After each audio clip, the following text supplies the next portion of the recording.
Hors série, les dossiers BFM Business vers un parcours client plus fluide, mieux sécurisé pour un commerce plus durable. Avec Frédéric Simotel. Bienvenue dans ce hors-série. On va évidemment beaucoup parler de e-commerce, on va parler de paiement et on va parler aussi de commerce plus durable. Et vous allez voir avec nos invités, c'était il y a quelques jours les grands prix favoris du e-commerce. Donc, qui décernent, c'est la FEVAD et ses partenaires qui décernent chaque année les meilleurs sites e-commerce. Puis il y a même les internautes qui votent. Et cette année, c'est Back Market qui avait remporté le prix. Mais il y a d'autres prix justement dans la catégorie Espoir. On va découvrir tout ça ensemble. On va parler de consommation plus durable, de commerce éco-responsable. C'est toutes ces nouvelles tendances d'e-commerce. Et puis, vous allez voir avec CB, on va évidemment parler du paiement. Et là aussi, il y a beaucoup d'innovation. On va parler de tout ça avec vous. Bonjour, Loïs Moulin. Bonjour Frédéric. Directeur du développement du groupe de CB, carte bancaire CB. Avec nous également Vincent Arouet. Bonjour Vincent. Bonjour Frédéric. Directeur général, cofondateur de Sonology. Voilà, et on est dans les stations solaires. On va découvrir tout ça avec vous dans un instant. Et Pierre Géraud-Léria, bonjour. Bonjour. Pierre, le cofondateur, le Drive tout nu.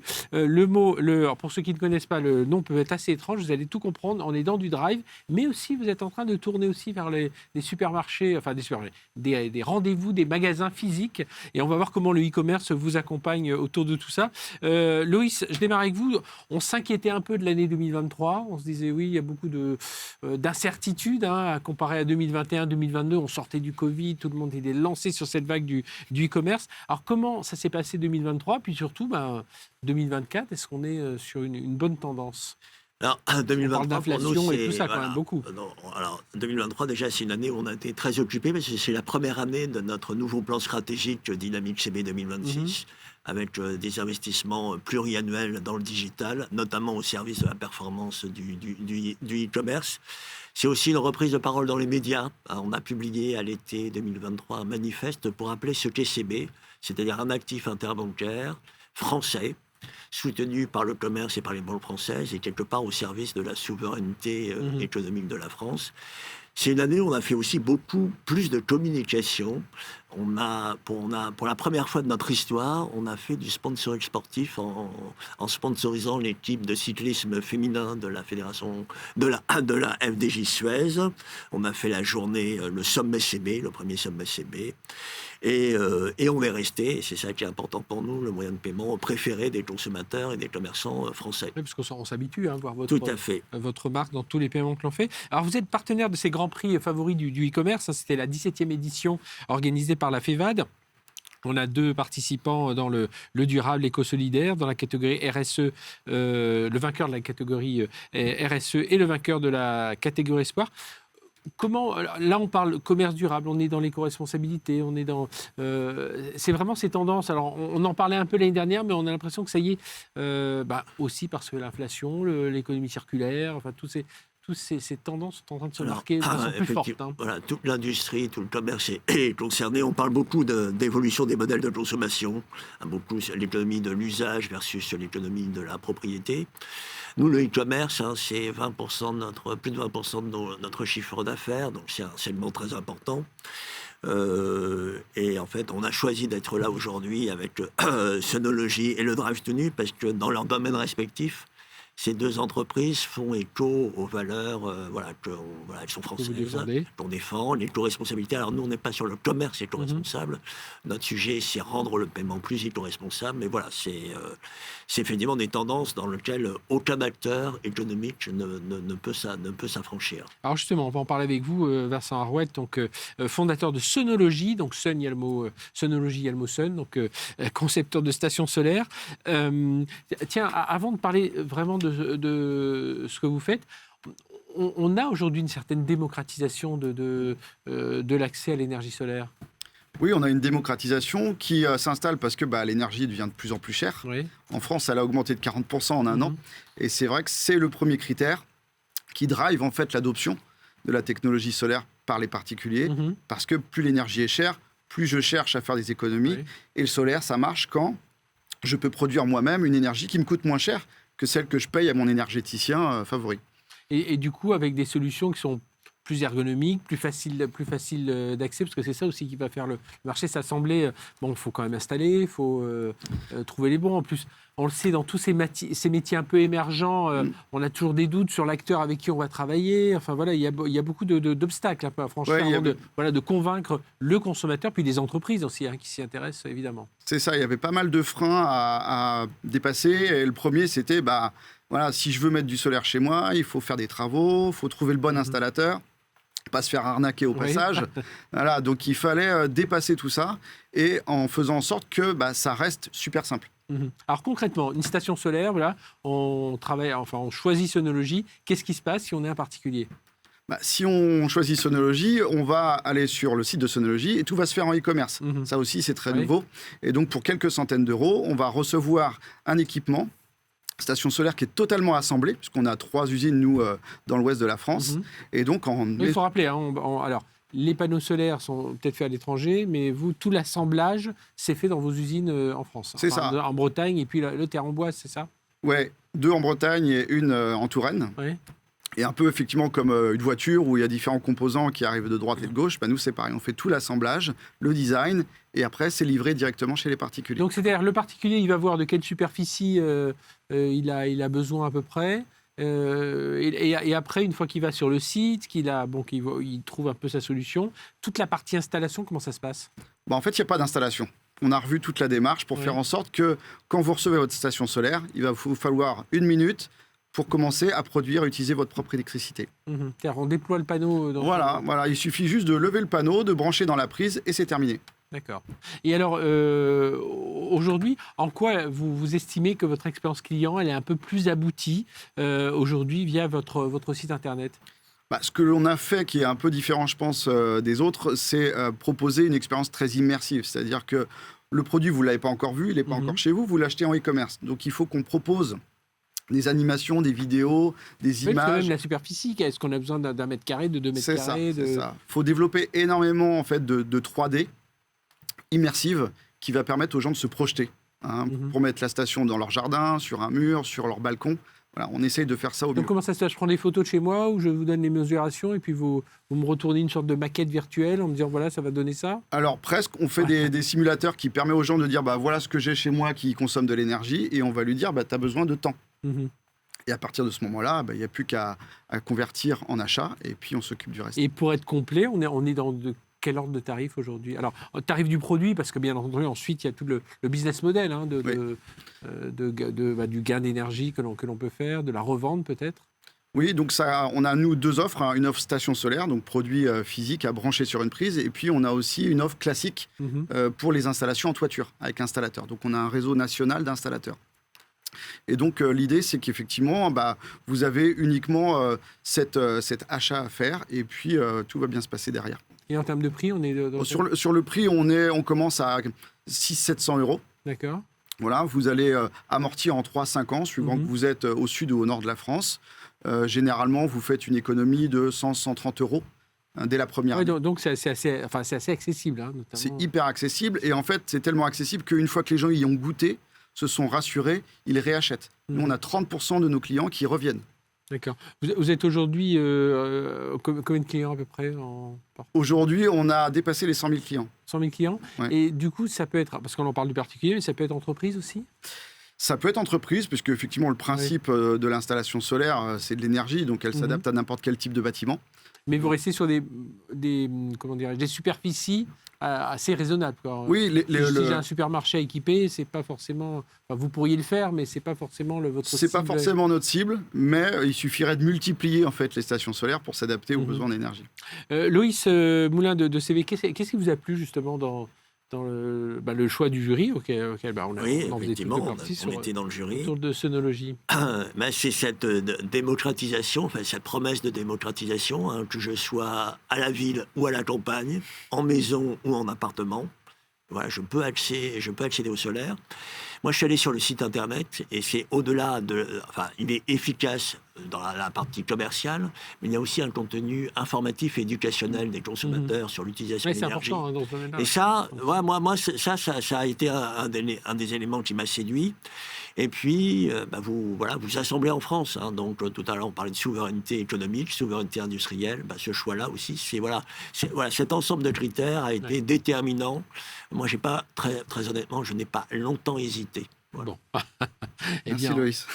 On va continuer à parler de cette énergie dans un instant. Avec vous, Pierre Girolleria, on est dans un tout autre domaine, quoique vous pouvez aussi vous installer au-dessus de vos drives des panneaux. C'est sans doute le cas, peut-être, non déjà, On sera bientôt obligé, si je ne me trompe pas. Oui, c'est ça, d'avoir ces surfaces panneaux. Alors, le drive tout nu, il faut nous raconter ce que vous faites, parce que c'est vrai, pour ceux qui ne vous connaissent pas, spontanément, on pense à tout à fait autre chose dans ce domaine, mais vous avez tout concentré sur le zéro déchet, sur l'économie. Enfin, c'est assez intéressant comme modèle. Racontez-nous. Alors, le Drive tout nu, c'est un réseau même de supermarchés en drive, zéro déchet et responsable. Donc, on propose à nos clients de faire toutes leurs courses du quotidien, les fruits et légumes, le fromage, l'épicerie, les produits ménagers, en version zéro déchet, conditionnés dans des emballages réutilisables, comme des bocaux en verre principalement, et des produits locaux et des produits de qualité. D'accord. Et donc, la manière dont ça fonctionne, nos clients font leurs courses sur le drive2nu.com et ensuite, ils viennent récupérer leurs commandes qu'on peut leur préparer en 1 heure et tout va être déjà préconditionné dans des emballages réutilisables. Donc, pas besoin d'arriver avec ses bocaux vides. Tout est déjà prêt. Le temps d'attente sur place, c'est 30 secondes à 1 minute si la personne a envie de discuter. Mais vous pouvez aussi, j'imagine que vous avez quand même prévu le côté logistique où je récupère... parce que ceux qui vont aller chez vous ont quand même cette conscience des bocaux en verre, même s'ils vont peut-être le recycler dans des poubelles en verre. Parfois, ils peuvent revenir aussi en magasin. Tout à fait. Le concept du zéro déchet, c'est que les clients vont nous rapporter les bocaux vides que nous, on va s'occuper de stériliser, puis de re-remplir et remettre dans le circuit pour que ce soit entièrement circulaire. Et ça veut dire, alors, c'est quand on s'en est parlé au téléphone que j'ai compris, vous recevez, en termes de produits, vous recevez du vrac. Hein. C'est vous qui vous occupez de mettre tout ça en paquet. C'est-à-dire, vous n'avez pas négocié avec, on parlait des bocaux, avec des fabricants des producteurs de petits pois qui arrivent déjà dans leurs bocaux en verre. Non, vous recevez du vrac et c'est vous qui ensuite...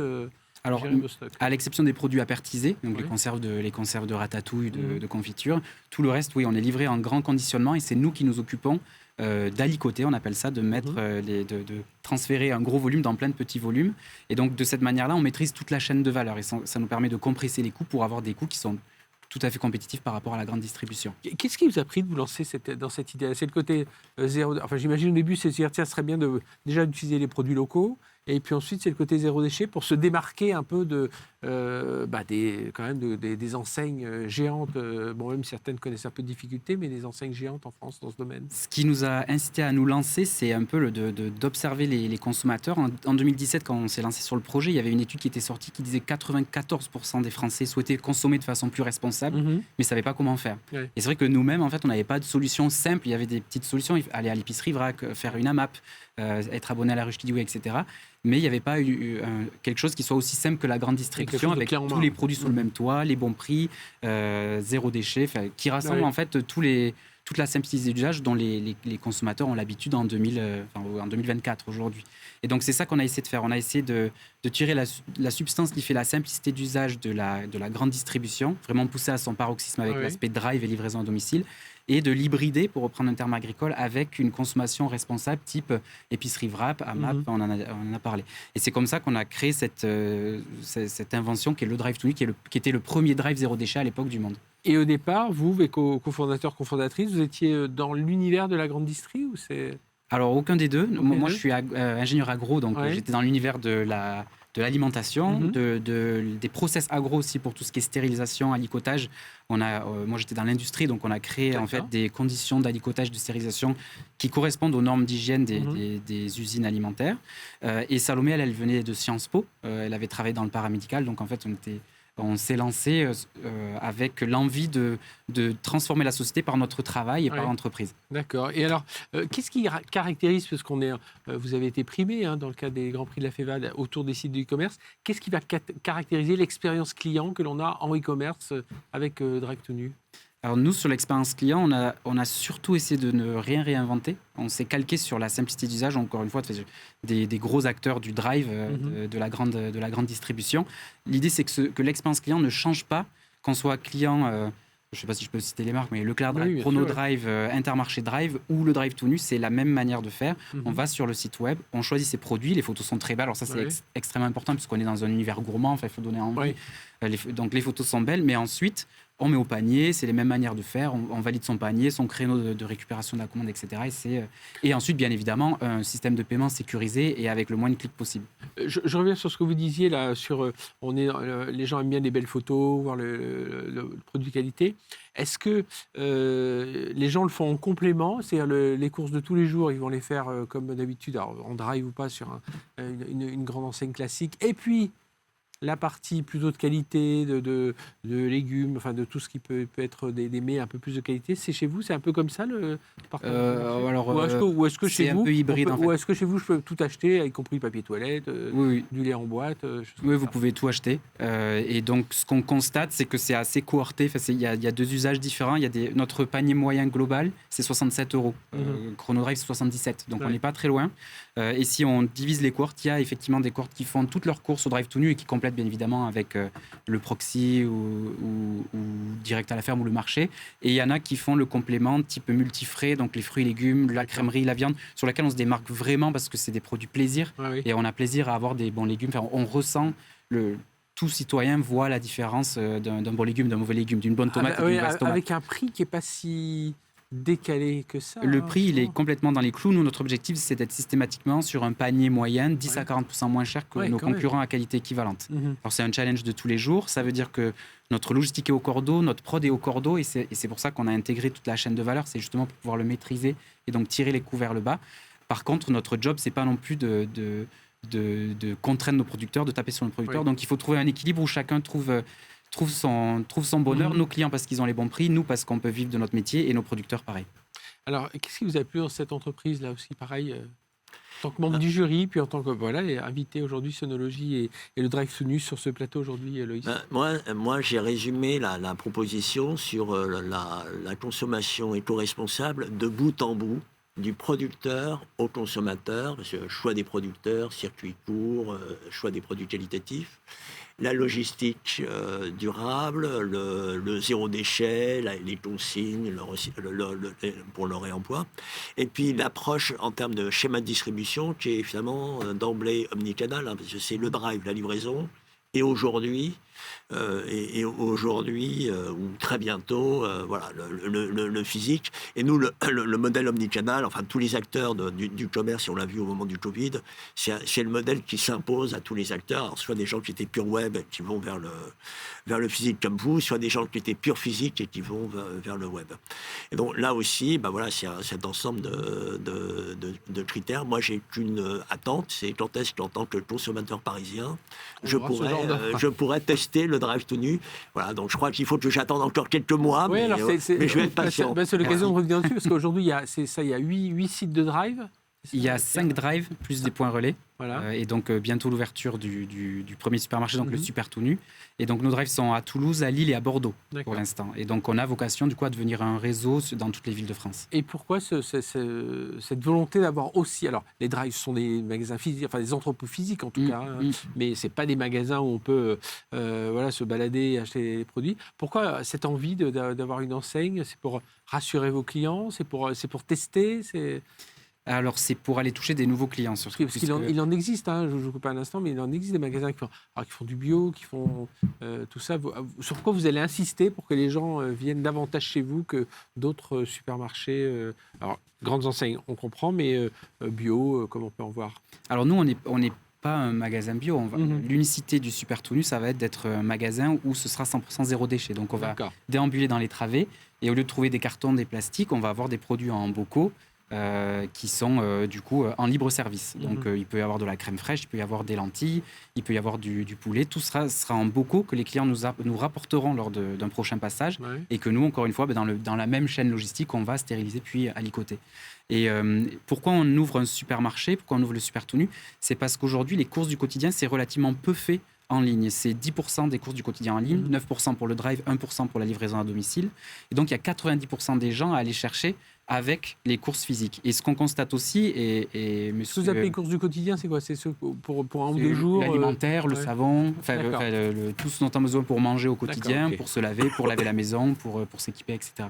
Et ce qu'on constate aussi, c'est que l'alimentaire, les courses en e-commerce et en physique, c'est pas du tout des clients différents en fait. C'est les mêmes clients qui, selon le moment, là où ils sont, etc., vont choisir le canal qui leur est le plus approprié. Je pense que c'est un peu ça qui est compliqué, c'est que dans le e-commerce, c'est qu'on a les ayatollahs du commerce qui eux ne veulent plus faire que d'e-commerce, et puis ensuite, on a des gens un peu comme nous tous, où, selon l'opportunité, tiens là on passe en voiture devant, on va s'arrêter. Et voilà, c'est là où il faut être attrayant. Exactement, il faut être attrayant avec la même qualité de service par chaque canal. Et on voit aujourd'hui, nous on a l'expérience du drive et de la livraison à domicile, c'est les mêmes clients qui font les deux. Il n'y a pas des clients qui sont à fond livraison à domicile ou à fond drive. C'est les deux. Aujourd'hui, c'est combien de livraisons, par exemple? Aujourd'hui, la livraison, c'est 15% de notre chiffre d'affaires au global. Ce qui correspond, si on considère que 9%, c'est 9% des courses du quotidien, c'est le drive, et 1% la livraison à domicile, c'est assez proportionnel. Oui, c'est assez logique, quelque part. Vincent Arouette, donc Sonology, rappelle, c'est stations solaires. La stratégie de développement autour de Sonology, c'est vendre toujours plus et davantage, mais enfin, est-ce qu'il y a des moyens, les innovations au niveau des panneaux, c'est certain, mais voilà, est-ce qu'au niveau du business model, est-ce qu'il y a des choses un peu nouvelles que vous allez mettre en place? Nous, on est parti du e-commerce et donc on commence à développer le retail. Donc, on a des partenariats avec des grandes enseignes de bricolage et même des grandes surfaces alimentaires qui commencent à mettre leurs produits aussi en exposition pour que les clients puissent les voir physiquement, puissent repartir avec. Donc ça, c'est un élément du développement. L'international aussi, puisqu'on est en Allemagne et en Espagne. Et puis, comme vous l'avez dit, tout ce qui est innovation, on a développé des systèmes de batterie. On va sur aussi une révolution de la façon dont on met des panneaux solaires sur les toitures. On a complètement revu la démarche. Avant, vous faisiez venir un installateur chez vous ou un commercial. Il était dans votre cuisine ou votre salon pendant 2 heures. Et puis après, il y avait tout un tas de choses qui se passaient, quoi. Maintenant, on fait tout en visio, à distance. Et donc, on va pouvoir designer, implanter les panneaux sur votre toiture automatiquement. Ça veut dire que c'est des séquences YouTube, tout ça, faites avec des techniciens qui... c'est ça? Non, on a développé toute une technologie qui permet en visio, comme on le fait dans notre quotidien quand on fait des réunions, d'avoir le particulier en face de nous. D'accord. Et pas à pas, de calculer très précisément, heure par heure, sa consommation et de venir mapper ça avec de la production d'énergie, pour maximiser sa rentabilité, son autoconsommation et son autonomie. Là, tous les deux, dans vos stratégies de développement, vous parliez de l'international. Là, c'est plutôt la partie magasin physique. Est-ce que, je ne sais pas, pour vous, Pierre, l'international, c'est quelque chose que vous regardez? Oui, alors on a eu beaucoup de demandes de pays francophones, la Belgique, la Suisse. Il y a le même modèle de ce type dans d'autres pays? Pas qu'on sache. Après, le drive, c'est très ouest européen, d'une part, et le zéro déchet, le vrac, c'est très français. C'est la France qui est le leader mondial du vrac. Mais ce qu'on sait, c'est qu'on a de la demande, et donc un jour, on sortira de la France. Aujourd'hui, on a quand même fort affaire avec un marché de 190 milliards d'euros en France. Donc, on se concentre déjà sur la France, et puis ensuite, on verra quand on sera prêt avec à forte sortir. concurrence, mais enfin, il y a quand même, je disais tout à l'heure, les clients, même si on a vu un peu, mais comme vous dites, ne faites pas que du bio, c'est vrai, vous incidez sur le côté zéro déchet, on a vu un peu, les gens se sont un peu écartés du bio, mais on continue quand même à chercher le zéro déchet, enfin, ce genre de choses, ça continue, c'est quand même des choses qui sont en train de rentrer peu à peu dans notre ADN. Oui, après, tous les chemins mènent au Drive to New, on a l'habitude de dire, il y a des gens qui nous découvrent pour le zéro déchet, il y a des gens qui nous découvrent pour l'aspect produits locaux, il y a des gens qui nous découvrent et qui nous adoptent surtout pour la qualité des produits. Donc voilà, il y a différentes raisons qui font que les gens viennent au Drive to New, pour le bio aussi, puisqu'on a quand même une grosse... la majorité de notre assortiment, c'est du bio. Et ce qui n'est pas bio, on le valide nous-mêmes en tant qu'ingé agro. On est une équipe de 5 ingé agro, on se rend sur les exploitations pour vérifier comment c'est fait, etc. Donc voilà, il y a différentes raisons d'adopter le Drive to New.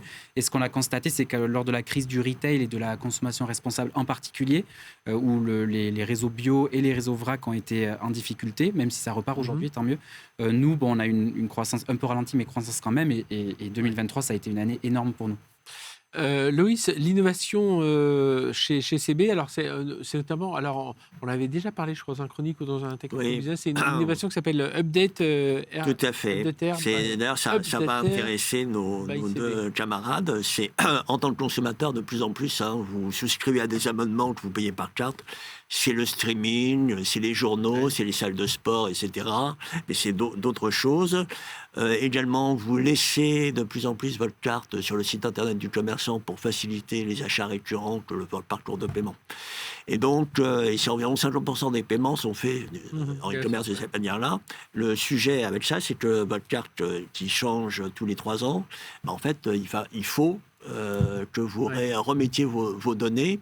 Ça, donc, c'est de la friction, c'est des irritants, c'est potentiellement des risques d'interruption d'abonnement. Et puis même en terminal, je ne comprends pas sur une bascule. Et donc, le service Updater by CB, c'est la mise à jour automatique des données de carte dans ces systèmes d'information avec le consentement du client pour qu'il puisse continuer à bénéficier de la facilité de paiement si c'est du paiement one-click ou de ses abonnements s'il a souscrit des abonnements. Et pour le e-commerçant, ça a marché comment ? Il a tout simplement, il n'a pas grand-chose à faire. Il faut qu'il s'adresse à sa banque et à son prestataire technique, parce que c'est lui qui, en général, gère ces sujets de paiement. Donc voilà, il décroche son téléphone, il appelle sa banque pour souscrire au service. Updater CB, très rapidement. Vincent, le parcours du paiement, il est assez important aujourd'hui. Il est super important parce qu'on parlait du panier moyen du Drive to Nu, le nôtre il est à 1 000 €. Ouais. Donc il y a intérêt à proposer plusieurs options de faciliter le règlement. Donc il y a du paiement fractionné, il y a du crédit affecté, il y a de la CB, il y a tout ça. Il faut vraiment ouvrir une il faut ouvrir à fond. Même chose pour vous, j'imagine, Pierre. Nous, c'est surtout la sécurité et la rapidité qui sont importantes. Nous, c'est des petites courses qu'on fait toutes les semaines. Et donc, il faut qu'il y ait le moins de clics possible et que ce soit le plus intuitif et sécurisant possible. Le mot de la fin, Loïs ? Pour les 40 ans de CB. Les 40 ans de CB, c'est déjà, on a parlé du Made in France, on vient de lancer une campagne de communication qui valorise la production, les producteurs et nos régions en matière de Made in France, et qui valorise CB, parce que CB c'est le paiement Made in France. Oui. On va faire une journée du commerce CB le 28 juin pour aussi contribuer à cet anniversaire, pour discuter des problématiques du commerce, et éventuellement du paiement, mais aussi du commerce, pouvoir d'achat, consommation durable, transformation digitale. On a quand même beaucoup parlé de transformation digitale. Et puis l'événement anniversaire, ça sera en novembre, au Palais Brognard, avec nos partenaires, là, pour fêter les 40 ans, parce qu'on est né en 84. Oui, déjà. Et oui, voilà, ça ne nous rajeunit pas. Merci à tous les trois, Loïs Moulin du CB, Vincent Arouette, Sonologie, donc des stations solaires à installer chez soi de façon assez simple. Et puis Pierre Géraud-Léria, le Drive to Nu. Donc voilà, si vous voulez mieux consommer, c'est ce qu'on cherche tous. Et justement, avec du zéro déchet, c'est le Drive to Nu qui pourra vous intéresser. Allez, excellente semaine sur BFM Business. Hors série, les dossiers BFM Business.